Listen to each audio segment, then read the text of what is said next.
সকাল সকাল বাজারে চলে গেছিলাম বন্ধুরা। বাজারে কারণ গেলাম বেলায়, রোদ্দুর উঠে যাবে, ওই জন্যে আজকে সকাল সকাল বাজারে গেলাম। দেখলাম নানান রকম সবজি বসেছে, কোনটা ছেড়ে কোনটা নেব মাথায় তো আসে না। তারপরে যাই হোক টুকটাক কিনে নিলাম, নিয়ে মাছ বাজারে ঢুকে গেলাম, খানিকটা মাছ কিনে নিয়ে গাড়িতে করে বাড়ি চলে এলাম বন্ধুরা। বাড়িতে এসেই সব সবজিগুলোকে একে একে গুছিয়ে নিয়ে কী দিয়ে কী রান্না করব চিন্তা করতে করতে ভাবলাম অনেক দিন তো ঝিঙে আলু পোস্ত খাওয়া হয় না, তাহলে যেই ভাবনা সেই কাজ। অমনি কড়াতে তেল দিয়ে দিয়েছি, দিয়ে কালো জিরে শুকনো লঙ্কা ফোড়ন দিয়েছি, এদিকে আলু আর পেঁয়াজটা ভালো করে ভাজা করে নিয়েছি, নিয়ে ঝিঙেটা দিয়ে দিয়েছি, দিয়ে বেশ নাড়িয়ে চাড়িয়ে একটা টমেটো কেটে দিয়েছি, দিয়ে একটু আঁটো হয়ে গেলে পোস্তটা বেটে দিয়ে দিয়েছি। আমি কিন্তু এখানে কোনো জল অ্যাড করিনি, ঝিঙের যে জলটা আছে ওই জলেতেই কিন্তু আমার তরকারিটা রেডি হয়ে গেছে। দেখতে যেমন সুন্দর হয়েছে, খেতেও অসাধারণ হয়েছে কিন্তু।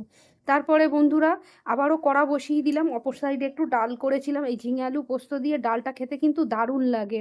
এখানে বিউলির ডাল হলে ভালো হতো, বাট আমি মুসুর ডাল করেছি। মুসুর ডালটা ভালো করে সিদ্ধ করে নিয়েছি, নিয়ে কড়াতে পেঁয়াজ রসুন আর শুকনো লঙ্কা দিয়েছি, দিয়ে একটু জিরে দিয়েছি, দিয়ে ডালটাকে সম্বাদ দিলাম। সেই সাথে ডালটাও হয়ে গেছে, অমনি কী করলাম, আমি দুটো ভাত বেড়ে নিয়ে খেতে আরম্ভ করে দিলাম।